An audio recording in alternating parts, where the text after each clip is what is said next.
দর্শক, city corporation নির্বাচন 2015 উপলক্ষে সময় টেলিভিশনের বিশেষ আয়োজন ভোটের সময় থেকে আপনাদেরকে স্বাগত জানাচ্ছি। আমি তুষার আব্দুল। আজ ভোটের সময় আমাদের সঙ্গে যোগ দিয়েছেন স্থপতি ইকবাল হাবিব এবং অভিনেত্রী শাইমা তুষ্টি। এভাবে আপনাকে দিয়ে শুরু করি যে আমরা ঢাকা উত্তর সিটি কর্পোরেশনটাকে একটু লক্ষ্য রেখে করব, কিন্তু যদিও ঢাকা তো আসলে অখণ্ড ঢাকাই আমরা দেখেছি, সেটাকে এবার প্রথমবারের মতো দুটি এলাকাকে ভাগ করে নির্বাচন হচ্ছে। ঢাকা তো আর এককভাবে উত্তরকে কেন্দ্র করে আর বড় হয়, কিন্তু উত্তরের যেভাবে বিকাশ ঘটেছে, যেভাবে বিস্তৃতি ঘটেছে, সেই বিস্তৃতিটি কতটা পরিকল্পিতভাবে হয়েছে এটা দিয়ে যদি আপনি শুরু করেন। এবং সেই ক্ষেত্রে মেয়রদের আসলে এই যে যারা মেয়র হিসেবে আসবেন, নগরপিতা হিসেবে আসবেন, তাদের কাঁধে কি দায়িত্ব পড়ছে? দুর্ভাগ্যজনক হলো সত্য যে উত্তরের যে উত্তরণ, এটি পরিকল্পিত একটি নগরায়নের মধ্যে হওয়ার কথা ছিল। আমাদের উত্তরা বলি, আমাদের পূর্বাচল বলি বা অন্যান্য বাড়িধারা উন্নয়ন, কিন্তু কি দুর্ভাগ্য হচ্ছে এই যে গুলশান, বাড়িধারা, উত্তরা, পূর্বাচল থাকা সত্ত্বেও, নিকুঞ্জ থাকা সত্ত্বেও এই পুরো অঞ্চলটির সামগ্রিক যে বিকাশ, সেটি কখনোই একটি সমন্বিত কার্যক্রমের মধ্যে দিয়ে হয়নি। এবং সেই সঙ্গে সমতার ভিত্তিতে সকল মানুষের জন্য যে আবাসন, কর্মক্ষেত্র ইত্যাদি মিলিয়ে যে ডেভেলপমেন্ট, সেটাও হয় নাই। আর উন্নয়ন নিয়ন্ত্রণ, অর্থাৎ আমাদের এই উন্নয়নের ফলে প্রকৃতিগত যে সম্পদ রয়েছে, প্রত্যেকটা স্থানিক যে সম্পদ ওই জায়গার, সেগুলোকে সংরক্ষণের মধ্যে দিয়ে যে একটি সাস্টেইনেবল ডেভেলপমেন্ট, ভারসাম্যপূর্ণ উন্নয়ন নিশ্চিত করা যায়, সেক্ষেত্রে উত্তর যেন ব্যাপকভাবে ব্যর্থ হয়েছে। আসলে আমাদের এই স্বাধীনতা উত্তর যাত্রাটার মধ্যেই কঠোরভাবে আইন কানুন নিয়ম এবং পরিকল্পনা মাফিক চলার যে একটা চরম অবজ্ঞা, অনীহা, নিষ্ক্রিয়তা প্রয়োগের ক্ষেত্রে, এটি কিন্তু উত্তরের এই অঞ্চলের একটা বিরাট উদাহরণ যে আমরা কি হতে পারতো বা কি হলো। একটু আগে যখন আলাপ করছিলাম, তুষ্টি বলছিলেন যে এই জায়গাটা কি অসম্ভব সুন্দর হতে পারতো। এই যে হতে পারতো, এই সম্ভাবনার কথা আমরা বলি, সেই সম্ভাবনার জায়গা যাওয়ার জন্য কিন্তু আমরা ততটাই আমরা যেভাবে দেখতে চাই সরকার সেভাবে কেন সাজাতে পারি না।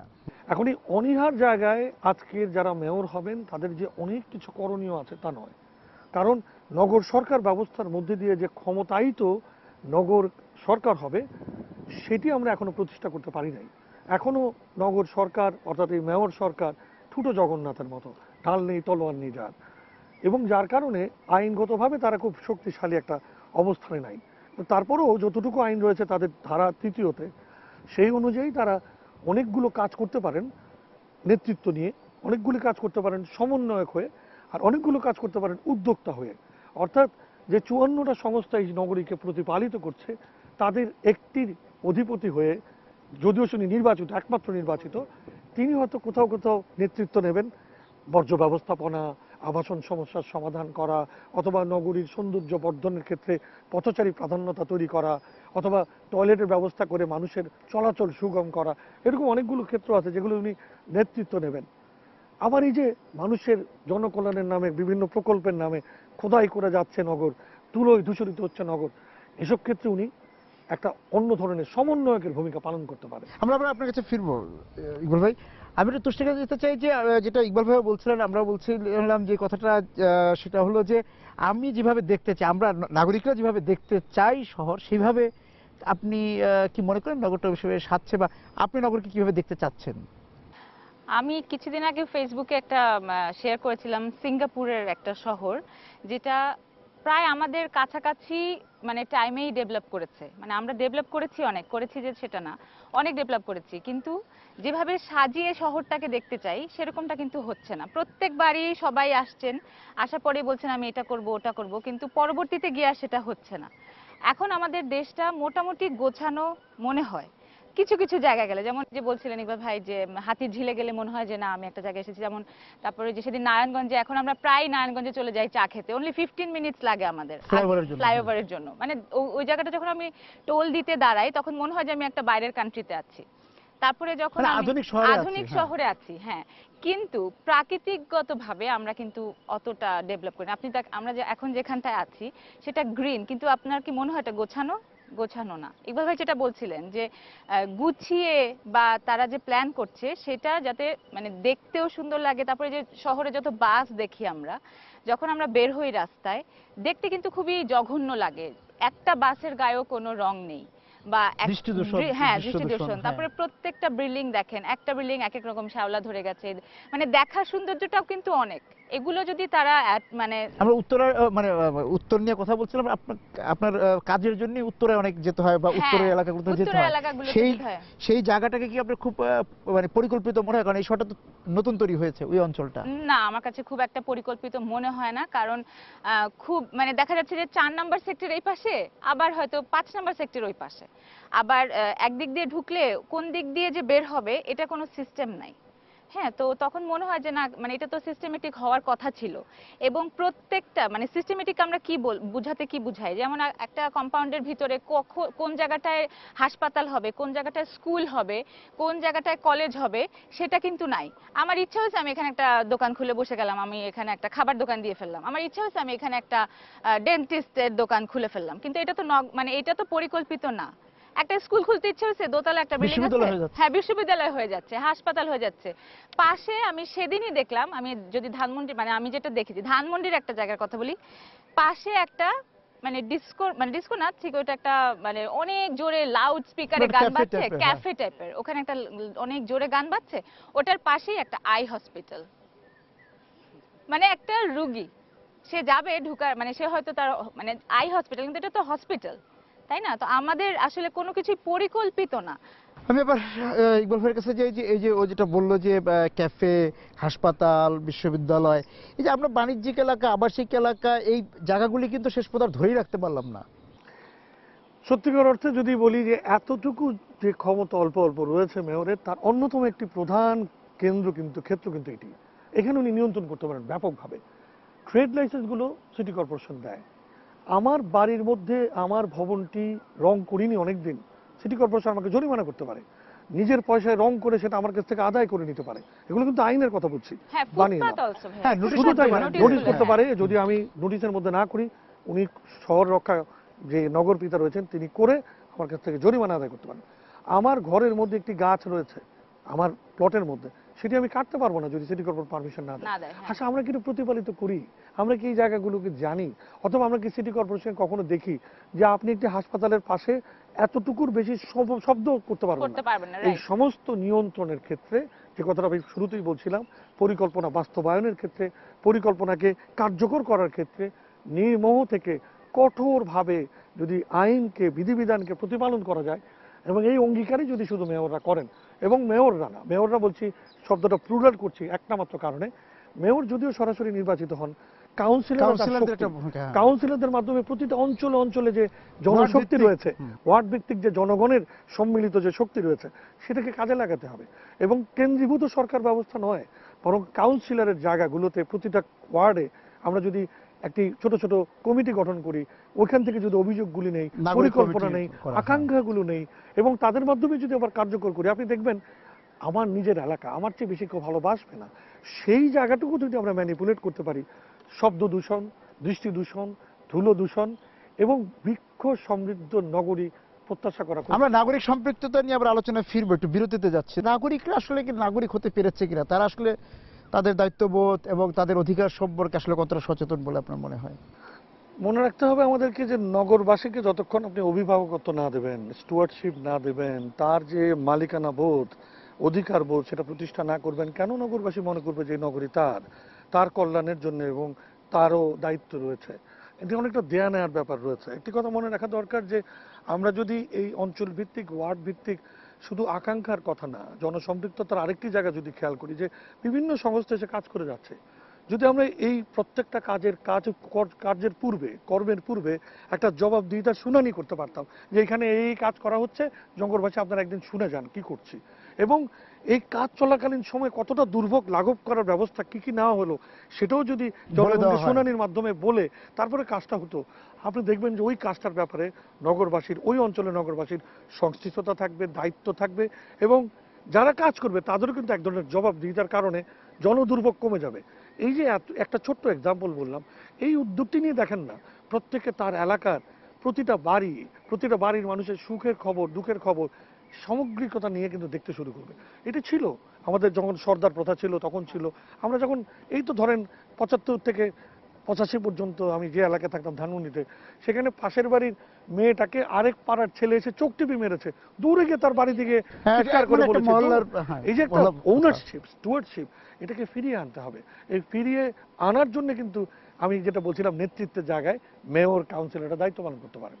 আমি তো আবার তুষ্টির কাছে ফিরছি যে আসলে আমরা আমাদের শহরকে কতটা ভালোবাসি, আমি তো আমার শহরকে অনেক ভালোবাসি, যেমন আমি মানে আচরণের দিক দিয়ে কি আচরণের প্রমাণ দিক হয় থেকে যে আমরা সেটা আসলে আমি বলছি। ভালোবাসি যেমন কিনা? আমরা খুব সহজেই একটা কিছু খাচ্ছি গাড়িতে, জানলা দিয়ে ফেলে দিলাম, একটা কিছু করছি টিস্যু দিয়ে হাত মুছে এখানে ফেলে দিলাম। আপনি কি আপনার বাসার ড্রয়িং রুমে বসে এই কাজটা করবেন? নেভার। নেভার। আমি কিন্তু কখনোই করি না। আমার কেউই সাথে করে না, যখন হ্যাঁ। থাকে না, সবাই করে, যে কারণে আমাদের রাস্তাঘাটের আজকে এই অবস্থা। তারপরে এই যে দেখেন ডাস্টবিন গুলা যেখানে সেখানে, তারপরে যে কেউ ইচ্ছা হচ্ছে বাসা থেকে ময়লা নিয়ে এসে রাস্তার একটা পাশের মধ্যে ফেলে দিচ্ছে। মানে আমি ধরেন এলাকার কথায় যদি আসি, আমার ইচ্ছা হলো আমার বাসার ডাস্টবিন আজকে ময়লা নিতে আসে নাই, বাসায় গন্ধ হবে সেজন্য আমি গিয়ে রাস্তায় ফেলে দিলাম, আমার বাসার সামনে হয়তো রেখে দিলাম, কিন্তু এটাতে যে এলাকার একটা ইয়া হচ্ছে সেটা কিন্তু আমরা কেউ খেয়াল করছি না। তো আরেকটা জিনিস যেটা ইকবাল ভাই বলছিলেন যে ভোক্তা অধিকার কিংবা যে অধিকারগুলো আমাদের আছে, সেই অধিকারগুলো যখন আমি জানছি, জানার পরে যখন আমি যাচ্ছি, সেটা কিন্তু কার্যকর হচ্ছে না। এত রেস্ট্রিকশন, মানে আমি আমার একটা জায়গা থেকে বলছি, একটা লোক রাস্তায় পড়ে আছে, আমি চেষ্টা করি সবাইকে করার জন্য, তো আমি একটা লোককে উঠিয়ে নিয়ে হাসপাতালে নিয়ে গেলাম। হাসপাতালে লোকটাকে আগে ট্রিটমেন্ট না করে আগে পুলিশকে কল করতে বলা হচ্ছে। তো সব জায়গায় যখন আমি যে এবারও একটা ভোক্তা অধিকারে ভোক্তাদের নিয়ে একটাই করলাম যে আমি যে মাংসটা কিনছি যদি কম দেয় সেটা গিয়ে আমি কেস করতে পারবো, কিন্তু আপনি কিভাবে কেস করবেন? আপনাকে তো কোনো রসিদ দিচ্ছে না। আমি যদি বলি আমাকে রসিদ কেটে দেন, রসিদ কেন লাগবে আপা? তো এই জায়গাগুলোতে আগে আরো বেশি আইনের জায়গাটাকে আরো বেশি স্ট্রং না, করতে ভোক্তা হবে। সংরক্ষণ আইন আছে কিন্তু সেটা আসলে জানা না প্রয়োগ এবং জেলে হচ্ছে পড়ে না। সেখান থেকে আসলে তারপরে যে প্রতিকার ভাইয়া যেটা না পাওয়ার বলছিলেন বিষয় যে আছে। জানানোর বিষয়টা বা নিজের থেকে উদ্যোগ তৈরি করার বিষয়টা, এটা আসলে ওই এলাকার ভিতরে করতে আমি হবে। এলাকাতে আবার ইকবাল ভাইয়ের কাছে যাচ্ছি, মহল্লার কথা বলছিলেন আপনি, ধানমন্ডির উদাহরণ দিলেন। সেই জায়গা থেকে আমরা বলি যে আমাদের তো এই আধুনিক ঢাকাতে সোসাইটি হয়েছে, একটা সোসাইটি সংস্কৃতি তৈরি হয়েছে, তারা আসলে আসলে কতটা এই জায়গায় ভূমিকা রাখতে পারছেন?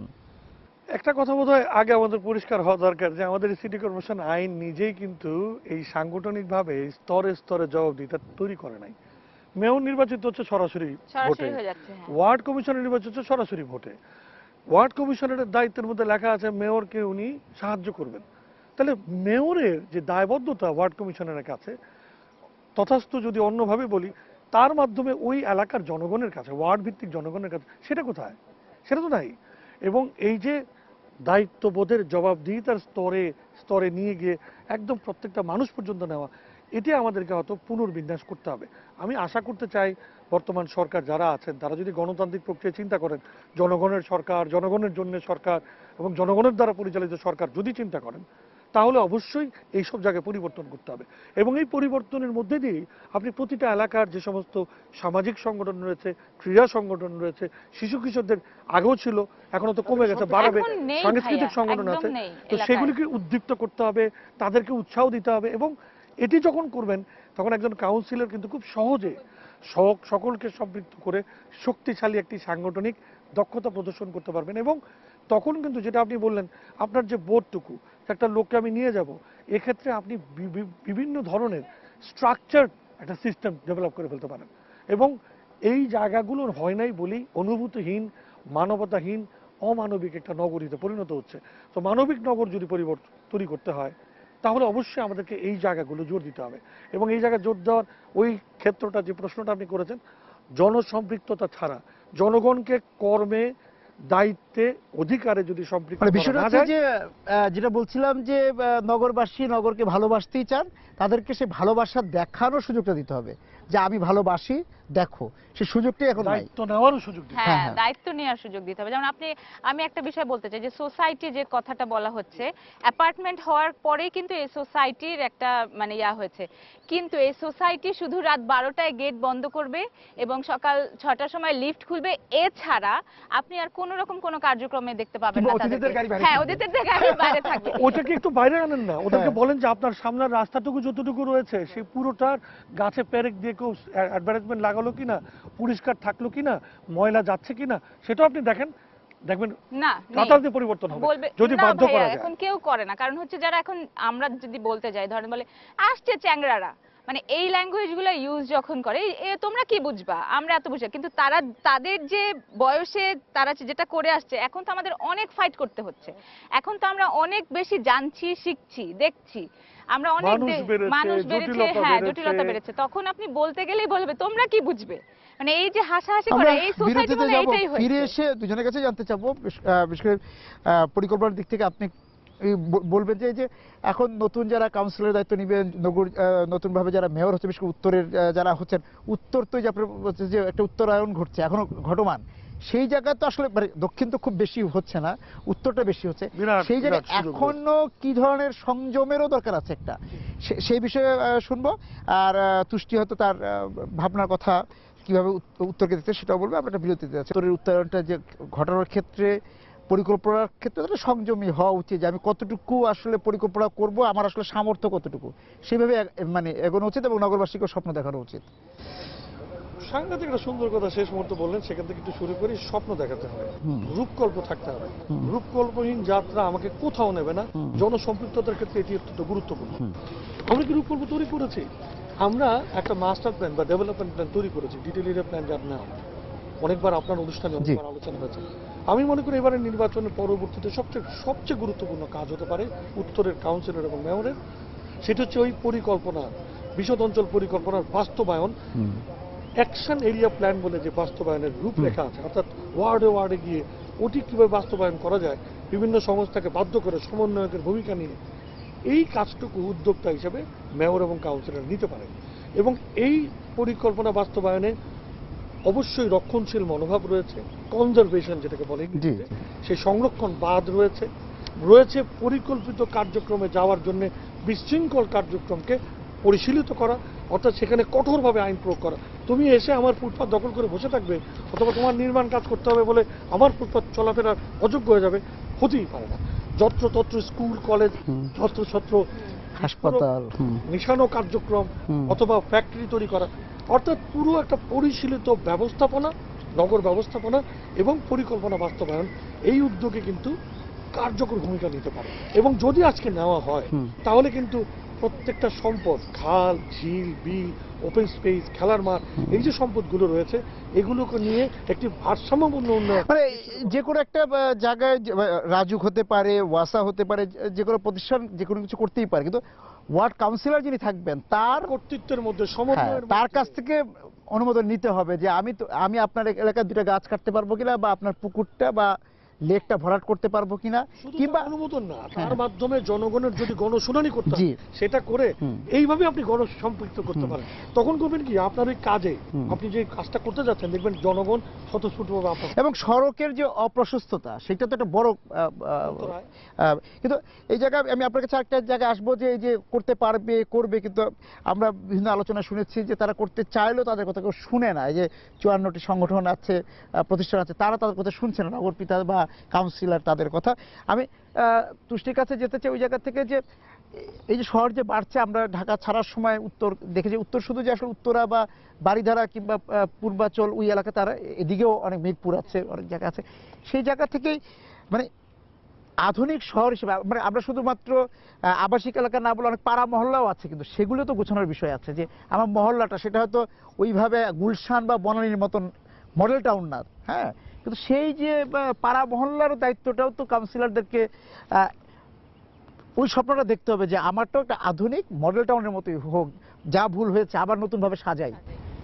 সেই জায়গা থেকে আসলে আমাদেরকে ওই যে ভাইয়া বলছিলেন, বা আমিও সবসময় বলি যে থিঙ্ক বিগ, আপনাকে চিন্তাটা করতে হবে, স্বপ্নটাকে দেখতে হবে। যে আমরা কিন্তু এখন কি হয়, ইয়ানুক্তি হয়ে গেছি, আমি খাবো, ঘুমাবো, সকালবেলা আমি যে যেমন উত্তরা বলি, মানে যার যার তার হয়ে গেছি। কিন্তু এই যে দেখেন আমরা যদি, এই যে আমি যেহেতু অভিনয় করি, আমার নাটক দেখতে হলে শুধু আমাকে শিল্পকলাতেই যেতে হয়। হ্যাঁ, বিনোদন একটা বড় বিষয়, একটা বিষয় আমাদের দেশে। আমি বারবারই বলি, যে দেশেই আপনি যান, সব দেশে গিয়ে আপনি দেখবেন আপনি থিয়েটার দেখতে পাচ্ছেন, আপনি যে এলাকাতেই থাকেন আপনি থিয়েটার দেখতে পাচ্ছেন, আপনি সিনেমা দেখতে পাচ্ছেন। যারা অনেকেই বাড়ি করে উত্তরায় চলে গেছে, তারা কিন্তু থিয়েটারটাকে ছেড়ে দিতে হচ্ছে, কারণ আপনি উত্তরা থেকে যখন শিল্পকলায় যাবেন, আপনি যাবেন না, কারণ 3 ঘন্টা 4 ঘন্টা লাগবে আপনাকে। প্রত্যেকটা লোকেরই উচিত, আমাদের যেহেতু এন্টারটেইনমেন্ট, মানে আমরা কি করব? সারাদিন আমরা অফিসে ঝগড়া করছি, বাসায় নানা রকম হ্যাঁ। প্রবলেমের পর একটা এন্টারটেইনমেন্ট বলতে কি একটা খাবারের দোকানে গিয়ে এন্টারটেইনমেন্ট না। তুষ্টির কাছে আমি আবার ফিরছি যে তুষ্টির যে স্বস্তি বা নিঃশ্বাস নেওয়ার যেই বিষয়টা বলে, সংকটের কথা যেটা বলেন, আপনাদের পরিকল্পনা, আপনাদের নকশার মধ্যে এই বিষয়গুলি কতটা রেখেছেন? একটা পরিষ্কার ব্যাপার বলি যে প্রত্যেকটা ওই যে শহরের যে স্যাটেলাইট শহর স্যাটেলাইট ডেভেলপমেন্ট করে উত্তরা কিন্তু সেরকম একটা মানসিকতা থেকে তৈরি করে। তাহলে এই জায়গায় নিশ্চয়ই তার নিজস্ব বিনোদন, তার নিজস্ব সাংস্কৃতিক কর্মকাণ্ড, তার নিজস্ব বাজার, তার নিজস্ব মাঠ। কলেজ মাঠ, সব কিছুর কিন্তু যোগান থাকার কথা। এবং আপনি যথার্থ বলেছেন যে আপনি যদি তাকিয়ে দেখেন সেই আজ থেকে 20-25 বছর আগের কুমিল্লা শহর, ময়মনসিংহ শহর, অথবা চাঁদপুর শহর, অথবা ঢাকা শহরের বিভিন্ন অঞ্চল, মালিবাগ, বাড্ডা, এসব জায়গায় কিন্তু এরকম ছোট ছোট করে ইনফর্মালি আমরা এই কাজগুলি করতাম। তাহলে আমরা যখন আধুনিক হলাম তখন সেটা ফর্মালাইজ হওয়া উচিত ছিল। আমরা সেটা ভুলে গেলাম কি করে? ভুলে গেলাম যে কথাটা আপনি একদম শুরুর দিকে বলছিলেন, ওই যে ইয়ানাফসির জায়গাতে চলে যাওয়া। যখনই আমি শুধু আমার কেন্দ্রিক এবং কেন্দ্রিক ব্যক্তি কেন্দ্রিক হয়ে যাওয়া, কেন্দ্রিক যখনই আপনি করলেন তখন আপনি কি করে এক্সপেক্ট করেন সে নগরীর ওই ময়লাটা পরিষ্কার করার দায়িত্বটা নেবে? আমরা কিন্তু ব্যক্তি কেন্দ্রিকতার এমন জায়গায় চলে গেছি, এখন একটা পুকুর যখন তৈরি করি, সেই পুকুর বা আগে কি করতো, সামনে একটা খোলা মাঠ তৈরি করতো, উঠোন তৈরি করতো, ফুলের গাছ করতো, সবাই দেখতো। এখন ঘর ঘিরে, ঘরের ভিতরে আমরা বড় বড় ড্রয়িং রুম করে সেখানে আমরা বাগান করছি। আমি ইকবাল ভাই বলেছিলেন যে ড্রয়িং, আমার একটা অনুষ্ঠানে বলেছিলেন যে ড্রয়িং রুমের নৌকা। হ্যাঁ, পুকুর করেছে ঘরের ভিতরে। আপনি আরেকটা প্রশ্ন আমাকে আগে যেটা করেছিলেন, আমি মনে করি সেই জায়গাটা আমার কায়দা একটা উত্তর দিতে চাই। এই মুহূর্তে যে আইন আছে তা তো আছেই, এত দ্রুত পরিবর্তন হবে না। তবে যদি আমি ধরে নিই যে প্রধানমন্ত্রীর দপ্তর হচ্ছে সূর্য, যদি প্রধানমন্ত্রী এবং সরকার চায় তাহলে এই মেয়র অফিসগুলো কাউন্সিলর হতে পারে চন্দ্র।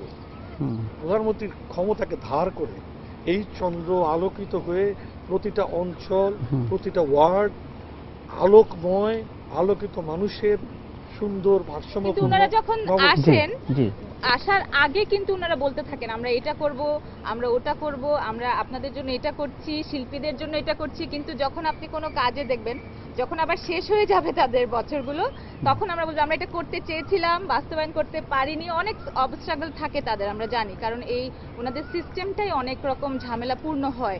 কিন্তু সিস্টেমে হয় সিস্টেমে থাকো, না হলে সিস্টেমে রাখো, মানে আমি এটা বিশ্বাস করি, তাই না? এই সিস্টেমে রাখো এবং থাকো, এই জায়গা থেকে তুষ্টি আপনাকে দিয়ে আবার শুরু করলাম, একটু বিরতিতে যেতে চাচ্ছি।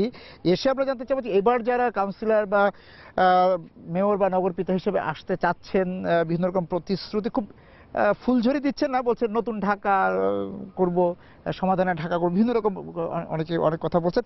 সেই জায়গা থেকে আপনার প্রত্যাশাটা কি?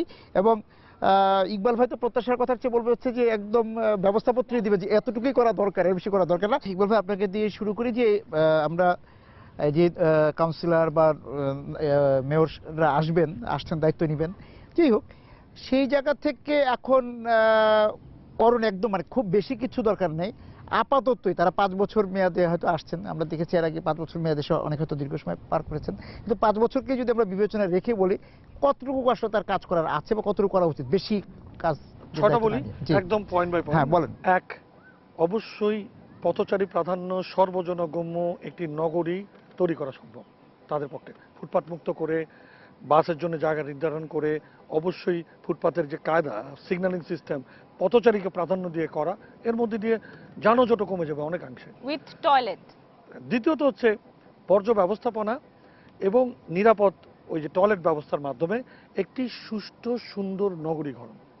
তৃতীয়ত ধূলিমুক্ত, ধূলি দূষণমুক্ত, শব্দ দূষণমুক্ত এবং দৃষ্টি দূষণমুক্ত নগরী সিটি কর্পোরেশনের বর্তমান ক্ষমতা করা সম্ভব, কারো মুখাপেক্ষি না হয়েও। অবশ্যই।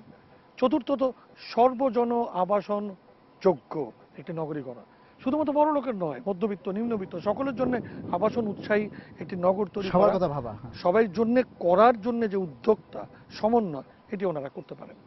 এবং সবশেষে মনে রাখা দরকার যে সবচেয়ে বড় দায়িত্ব ওনাদের রয়েছে ভেজাল মুক্ত খাদ্যের নগরী তৈরি করা। এই দায়িত্ব কিন্তু শুধুমাত্র সিটি কর্পোরেশনের, এটা সিটি কর্পোরেশনের দায়িত্বটা পালন করছে না, একদমই না। এই মুহূর্তে প্রত্যেকের সংসারে সন্তানকে আমরা বিষ খাইয়ে খাইয়ে তার মস্তিষ্ক থেকে কিডনি পর্যন্ত শেষ করছি। এখন সব মানুষের ক্যান্সার খুব এবং কমন একটা এইখানে রোগ। ব্যাপক হারে ছোট ছোট জায়গা বলি, জ্বর হচ্ছে, বিভিন্ন সময় ভাইরাস হচ্ছে, বলে ফ্লু হচ্ছে, এগুলো কিন্তু বিভিন্ন ধরনের অসুস্থতার প্রকাশ। শ্বাস প্রদাহ, অ্যাজমা, এই ধরনের শ্বাস প্রদাহজনিত অসুস্থতা এই সময়টাতে ব্যাপক, এবং ডাক্তারদের কাছে গেলে পরে আপনি জানতে পারবেন কিডনি রোগীর সংখ্যা কি হারে বেড়েছে। আমি মনে করি এখানে একটা ব্যাপক পরিবর্তন জনগণকে নিয়ে করতে পারেন যদি এই 6টা ওনারা করেন তার এখনকার ক্ষমতায়। এবং 7মটা হচ্ছে দ্রুত নগর সরকার ক্ষমতায়িত করার জন্য প্রধানমন্ত্রী সহ এমপিদেরকে ধরে যদি আইনের পরিবর্তন করে ক্ষমতা নগরীর জনগণের কাছে নিয়ে আসা যায়, এই 7ম কাজটি যদি করা হয়, এর বেশি আমার প্রত্যাশা নাই। এই একটি কাজ করলে 5 বছর পরে আমরা একটা কাম্য ভারসাম্যপূর্ণ কাউন্সিলর এবং মেয়রদের কাছে 7ম আশ্চর্য আশা করছি। কেমন দেখতে চাই ওনাদের কাছ থেকে, দেখতে চাই এই যে ভাইয়া যেগুলো বললেন সেগুলোর বাস্তবায়ন কিছুটা হলেও দেখতে চাই। উনি যে আমি অনেক বড় বড় স্বপ্ন দেখি, আরেকটা হচ্ছে যে রাস্তার খাবারগুলো এগুলো বন্ধ করতে চাই। তারপর ডাক্তার, এই যে ভাইয়া যে বলছিলেন যে ডাক্তারের কাছে গেলে ডাক্তারদেরকেও জবাবদিহিতার জায়গাগুলো করতে হবে।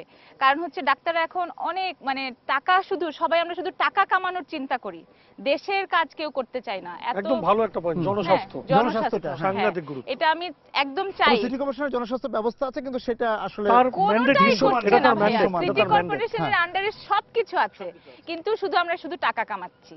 প্লিজ আপনারা সবাই টাকা কামান, সবাই আমরা টাকার জন্যই আসলে আমাদের জীবনটা আসলে।